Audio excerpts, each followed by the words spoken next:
Assalamualaikum warahmatullahi wabarakatuh. Terima kasih banyak buat anak-anak ibu yang udah menyempatkan online di sore hari ini. Jadi kita akan mulai belajar hari ini ya. Materi hari ini merupakan lanjutan dari materi kemarin. Yang akan kita bahas hari ini adalah gerak vertikal. Sebelum membahas mengenai lebih jauh dari gerak vertikal, ibu akan memberikan 3 contoh kejadian yang biasa terjadi di kehidupan sehari-hari. Yang pertama itu melempar benda ke atas seperti yang ada di gambar tengah ya. Yang kedua melempar benda atau bola ke bawah gitu ya. Terus yang ketiga adalah buah yang masak atau matang jatuh sendiri gitu ya. Dari ketiga kejadian ini akan menggambarkan mengenai gerak vertikal. Nah, benda yang dilempar ke atas, ke bawah dan jatuh sendiri, kenapa disebut sebagai gerak vertikal? Kalau misalkan kamu pernah belajar koordinat sumbu eksi gitu ya, nah maka gerak vertikal itu gerak yang jatuhnya tuh di sumbu Y, bisa dikatakan kayak gitu. Kalau misalkan kamu bikin sumbu eksinya tuh seperti yang umum ya gitu ya, yang X yang mendatar, Y yang tegak gitu ya, atau Y yang vertikal. Nah ini gerak vertikal tuh yang itu yang ada di sumbu Y itu. Apa sih bedanya dari ketiga kejadian ini? Kita balik lagi ke kejadian yang ini. Bedanya adalah ketika kita melempar benda ke atas ataupun ke bawah, sama-sama memiliki kecepatan awal. Berbeda dengan buah yang matang jatuh sendiri.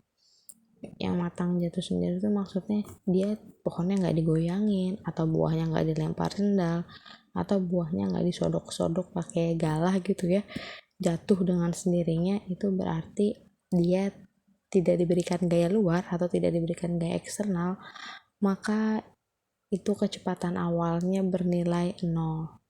Jadi di sini bisa ibu tulis bahwa lempar benda ke atas memiliki kecepatan awal, atau kemarin kita sudah belajar kalau kecepatan awal itu V0.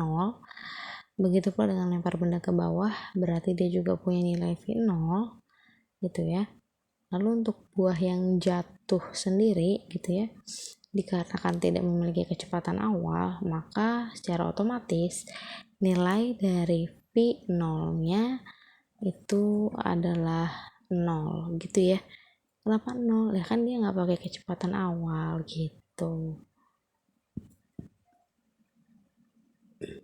Nah, oke.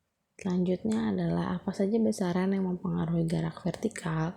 Ini sebenarnya mirip banget sama yang ada di JLBB. Hanya saja ada beberapa perubahan variabel, seperti yang semulanya jarak atau S gitu ya, berubah menjadi tinggi atau yang biasa dinamakan dengan H. Nah, lalu ada lagi yang semulanya kita menggunakan percepatan dengan A, kemudian diubah menjadi gravitasi G gitu ya. Nah, selebihnya itu sama persis gitu. Ada kecepatan awal V0 satuan M per S, ada kecepatan akhir lambangnya VT satuan meter per second, ada tinggi yang dilambangkan dengan H satuannya meter, ada waktu yang dilambangkan dengan T satuannya sekon.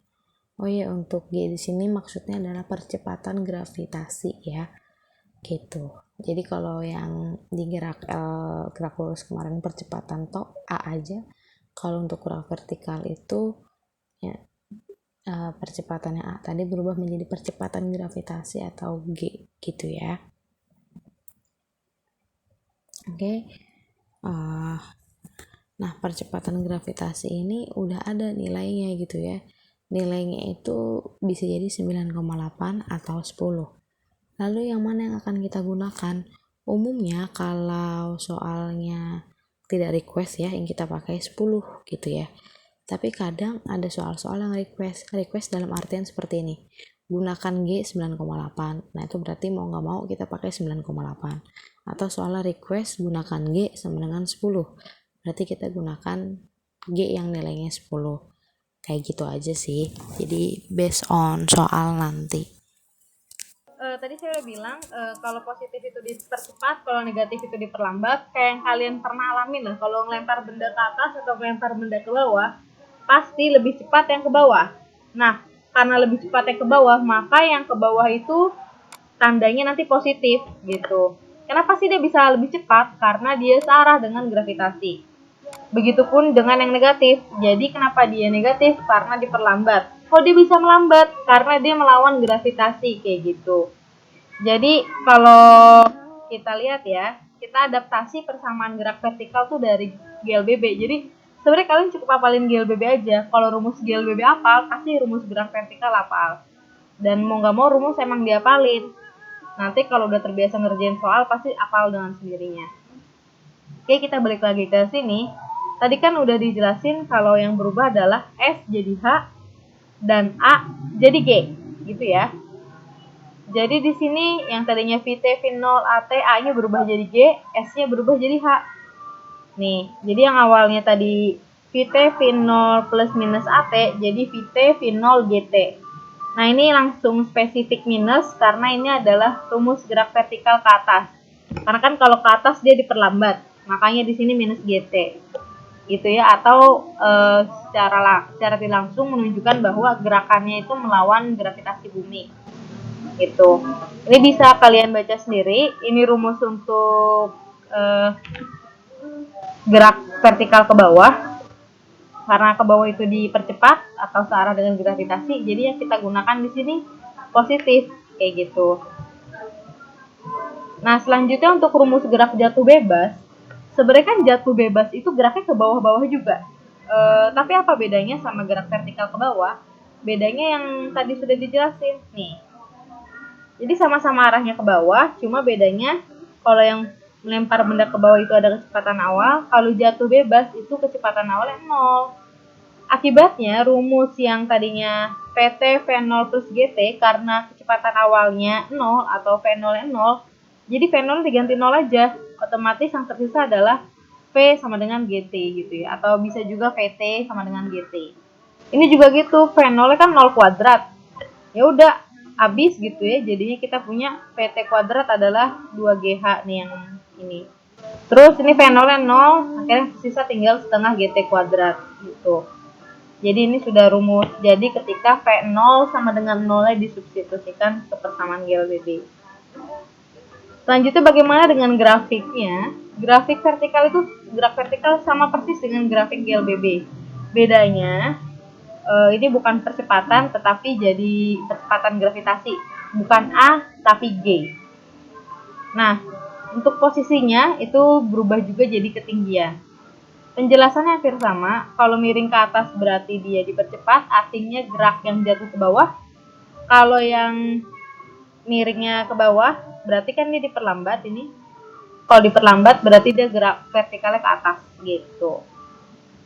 Di sini ada tryout online yang bisa kalian kerjakan. Linknya saya sisipkan di dokumen ini. Nanti bisa kalian coba sendiri sampai bosen gitu ya. Nah, sekarang kita masuk ke contoh soal.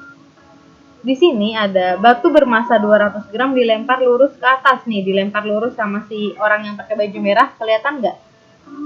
Dia ngelempar, tuh, dia ngelempar batu. Nah, jika batunya bermasa 200 gram dilempar lurus ke atas dengan kecepatan awal 50, terus gravitasinya 10, gesekan udara diabaikan, yang ditanya tinggi maksimum. Terus yang kedua, waktu yang diperlukan untuk mencapai tinggi maksimum. Terus yang ketiga, lama batu berada di udara sebelum jatuh lagi ke tanah. Oke, gimana cara ngejawabnya? Pertama-tama kalian harus tahu dulu, ini sebenarnya jenis gerakan apa. Tadi kan ada gerak vertikal tuh ada 3 jenis, ada gerak vertikal ke atas, gerak vertikal ke bawah, dan gerak jatuh bebas. Karena di sini udah sangat jelas dia bilang lurus ke atas, maka ini adalah gerak vertikal ke atas. Jadi persamaan yang kita gunakan adalah persamaan gerak vertikal ke atas. Yang mana? Nih, yang di kotak ini nih, rumus gerak vertikal ke atas. Kita akan pakai ini, gitu. Terus yang pertama yang ditanya adalah berapakah tinggi maksimum yang bisa dicapai batu. Kalian boleh coba kalau kalian ngelempar benda ya, pasti tuh pas dia ke atas nih lama-lama kan pelan, sampai akhirnya kecepatannya habis dan dia diam di titik tertinggi, baru jatuh lagi ke bawah, gitu kan? Nah, yang ditanya itu berapa tinggi maksimum. Nah, ketika dia berada di ketinggian maksimum, yang harus kalian tahu adalah ini, kecepatan batu itu 0. Itu. Kenapa? Karena dia ada di titik maksimum atau titik tertinggi. Kok tahu itu 0? Iya. Buktinya apa? Buktinya adalah ketika kalian lempar batu ke atas, pasti dia akan diam sejenak. Disitulah posisi titik tertinggi, disitulah posisi nilai V-nya sama dengan 0. Gitu. Nah, ini kita bisa pakai rumus GLBB yang diadaptasi ke rumus gerak vertikal. Yang penting kalian tahu ini plus atau min gitu. Karena tadi gerak vertikal ke atas diperlambat, otomatis yang kita pakai min gitu. Ini kita tinggal substitusi aja angkanya seperti biasa. Hasilnya kita akan mendapati nilai ini. Data. S-nya adalah 125 meter. S ini kan kalau di GLBW jarak. Tapi kalau di gerak vertikal itu adalah ketinggian. Jadi bisa diketahui dari sini tinggi maksimum si batunya itu 125. Terus waktunya gimana buat sampai di titik tertinggi? Ya udah, kita pakai lagi rumus lainnya. Jadi disesuaikan dengan apa yang kita ketahui dan apa yang ditanyakan. Kita punya VT 0. Kenapa VT 0? Ya tadi kalau di titik maksimum kan kecepatan akhirnya 0 gitu. V0-nya 50, tahu dari mana? Dari soal gitu. Di soal itu kan udah dikasih tahu kalau kecepatan awalnya dia 50. Nah, terus percepatannya 10 dapat dari mana? Ya kan di soal juga dikasih tahu percepatannya alias si gravitasinya ini 10. Jadi tinggal dimasukin aja semuanya. Terus tinggal pakai matematika biasa, kita punya 50 sama dengan 10T, jadi T-nya adalah 50 bagi 10, dapatlah 5. Kalau kalian tidak kesulitan di aljabar, dipindah-pindah ruas gitu, kali silang dan sebagainya, pasti kalian bisa mengerjakan soal ini. Yang terakhir yang ditanya adalah lama batu di udara. Nah, lama batu saat dia berada di udara itu adalah 2 kali waktu yang diperlukan untuk mencapai titik tertinggi. Kok bisa kayak gitu? Nah, kenapa bisa kayak gitu? Karena misal ya, saya ngelempar ini ke atas nih. Saya ngelempar ini ke atas. Gitu kan. Pasti kan dia diem nih. Dari sini ke sini itu kan dia butuh waktu kan. Dari sini ke sini terus dia jatuh lagi ke bawah, itu pasti waktunya akan sama. Makanya ketika dia berada di udara itu sama juga kayak 2 kali lama waktu yang diperlukan untuk mencapai titik tertinggi. Waktu untuk mencapai titik tertingginya kita udah punya 5 sekon gitu. Berarti 2 kali lama waktu di udaranya berapa? Ya tinggal dikali aja, 2 dikali 5 gitu, 10 sekon jadinya. Oke, selanjutnya soal nomor 2. Di sini ada sebuah benda jatuh dari ketinggian 100. Kalau ada kata-kata jatuh dari ketinggian tertentu gitu ya, pasti dia nggak pakai kecepatan awal, alias kecepatan awalnya 0. Kalau kecepatan awalnya 0, maka soal nomor 2 ini adalah soal gerak jatuh bebas, atau kita bisa singkat dengan singkatan GJB, gerak jatuh bebas. Yang ditanya kecepatan benda saat T sama dengan 2, jarak tempuh setelah 2 sekon, ketinggian saat 2 sekon. Kecepatan benda saat tiba di tanah, waktu yang diperlukan hingga tiba di tanah. Nah,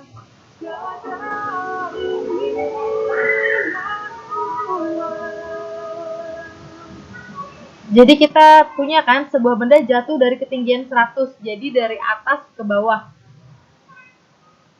Oke, jadi kita jawab satu persatu dulu ya. Kita jawab yang A, kecepatan benda saat 2 sekon. Kita punya T 2 sekon. Nilai percepatan alias si gravitasi kita pakai 10. V0-nya karena dia jatuh bebas ya, jadi 0. Jadi berapa VT-nya? Ini kita tinggal pakein rumus GLBB aja. Terus kita dapat nilai 20 meter per sekon. Selanjutnya yang B, jarak tempuh benda selama 2 sekon. jarak tempuh selama 2 sekon itu lintasan yang dia lalui berarti ya, setelah 2 sekon itu berapa. Itu kita bisa langsung pakai rumus S, atau boleh juga kalian pakai H sama dengan V0T ditambah setengah GT kuadrat, boleh gitu ya. Ini kebetulan di sini dia pakainya S ya, tapi sebenarnya sama aja, mau pakai H atau S, yang penting kalian tahu maksudnya itu apa gitu ya. Ini kita lanjutin lagi, ini kita punya setengah, A-nya kan gravitasinya kita punya 10, T kuadrat karena waktunya 2, ya T-nya tinggal ganti jadi 2 gitu. Terus jangan lupa dikuadratkan, setengah dikali 10 dikali 2 kuadrat, 2 kuadrat kan 4, 4 dikali 10 40, 40 dikali setengah berarti 20. Jadi kita punya jawabannya S adalah 20 gitu. Atau ini boleh aja kalian langsung pakai rumus yang GJB gitu ya. Kalau kita lihat di rumus yang GJB, nih, V itu kan sama dengan GT kan. Jadi biar kalian lebih simpel gitu ya, lebih ringkas pakai rumusnya, boleh pakai rumus yang langsung GJB. Karena yang ditanya V gitu ya, langsung aja kita pakai V sama dengan G kali T gitu ya. G-nya 10, T-nya 2. Jadi jawabannya adalah 20. Jadi sama aja mau pakai rumus yang ini atau langsung rumus yang gerak jatuh bebas yang V sama dengan GT. Hasilnya akan sama aja, oke? Terus yang berikutnya soal yang C adalah ketinggian benda saat T 2 sekon. Ketinggian itu diukur dari bawah, ya kan? Tadi gedungnya tingginya itu 100 meter tingginya. Terus kan setelah 2 detik otomatis kan batunya udah turun nih, gitu kan? Nggak di titik awal lagi. Jadi berapa ketinggiannya setelah 2 detik? Ketinggiannya setelah 2 detik itu sama juga kayak ketinggian awal dikurang tinggi yang udah dia lalui. Nah, jarak yang udah dia lalui atau tinggi yang udah dilalui itu kan 20 meter. Tinggi awalnya tadi 100. Jadi ketinggiannya saat ini itu 80 meter dari permukaan tanah, gitu ya.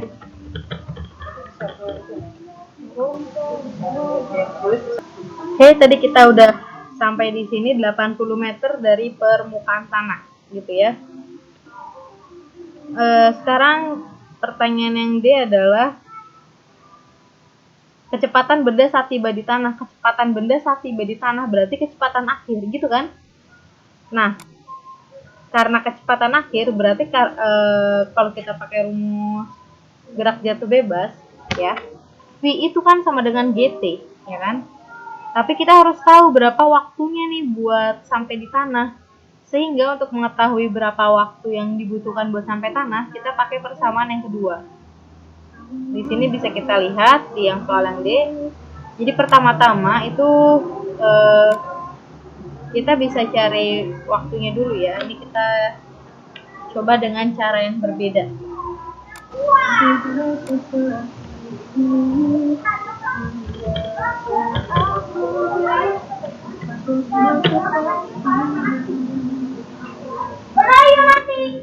Nah, karena V sampai di tanah ya, berarti itu sama juga kayak GT T saat sampai di tanah. Dicari dulu T saat sampai di tanahnya. Nah, kebetulan sampai di tanah itu adalah soalnya yang E gitu. Jadi kita tinggal pakai aja jawaban yang ada di E gitu. G-nya 10, T-nya itu kita punya 2 akar 5.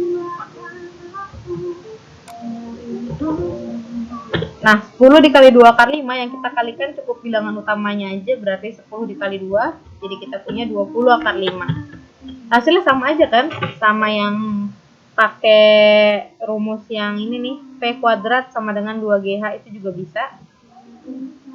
Jadi sebenarnya pakai yang cara apa aja pasti bisa gitu. Nah, di sini ada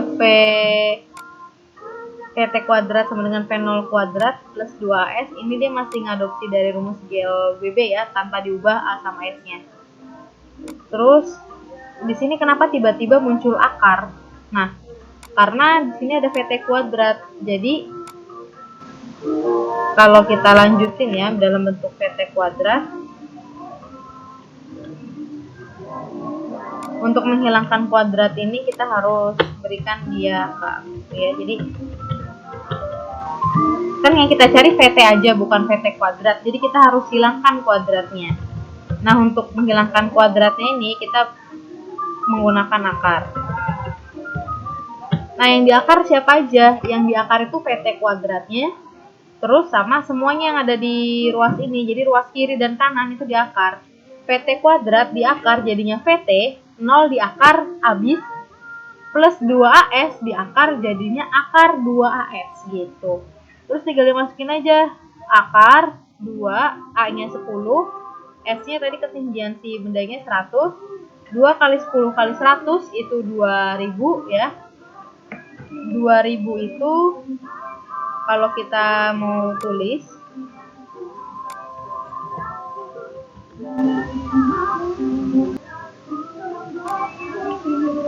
berarti sama juga kayak 400 dikali 5.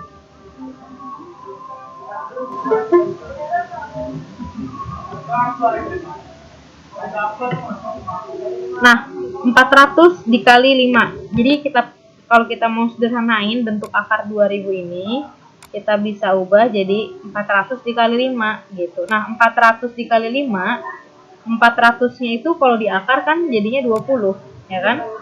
Tetapi 5-nya nggak bisa diakar, ya udah biarin aja di dalam akar. Jadi kita punya 20 akar 5 meter per sekon, kayak gitu. Atau boleh juga pakai cara yang tadi saya bilang, pakai yang rumus pertama, Pi sama dengan GT, dimana T-nya adalah waktu saat sampai di tanah. Gitu ya, ini kita cari dulu waktu sampai tanahnya pakai rumus yang ada di jawaban E, gitu. Ya, pokoknya gitulah, ngerjain fisika tuh bisa pakai banyak cara. Kita lihat ya, dan kalian kalau misalkan ulangan sama saya, kalian gak usah takut bu remet gitu. Kalian kalau misalkan nilainya kurang memang harus remet, tapi itu memang kewajiban kalian gitu. Terus sayangnya ribet nggak? Enggak, sayangnya emang nggak perlu ribet. Kalau kalian minta remedial ya saya kasih, kalian gak minta remet ya udah nggak akan saya kasih, jadi nilai apa adanya aja gitu. Kenapa kayak gitu? Saya tuh dulu pernah pas kuliah ketemu dosen ya, dosen saya tuh selalu bilang gini, saya itu di sini hanya mengumpulkan nilai kalian. Jadi kalau kalian emang dasarnya nilainya tinggi, pasti hasilnya juga akan bagus gitu, akan tinggi juga. Tapi kalau misalkan nilainya rendah, ya tetap rendah gitu. Terus saya harus pusing nggak sama nilai kalian kalau kalian jelek? Enggak, saya nggak pengen pusing. Orang tugas saya hanya mengumpulkan nilai dari kalian gitu, mengolah nilai dari yang sudah kalian kumpulkan. Jadi saya nggak usah pusing-pusingin tuh kalau misalkan kalian nilainya jelek harus diremet gitu. Ya biasa aja gitu, karena kan saya udah berusaha semaksimal mungkin gitu. Dan saya juga nggak akan yang kayak aduh kamu remet lagi, saya nggak akan kayak gitu sih, karena saya pengen semuanya tuh berasal dari kesadaran siswa saya sendiri gitu. Dan saya kalau bikin soal ulangan, namanya ulangan itu kan mengulang. Nah ini kata dosen saya lagi, jadi kalau kamu pengen ngasih tes ke siswa, tolong perhatikan kata-katanya. Kata-katanya itu ulangan atau ujian. Kalau misalnya ulangan, berarti harus mengulang apa yang sudah diajarkan. Artinya apa?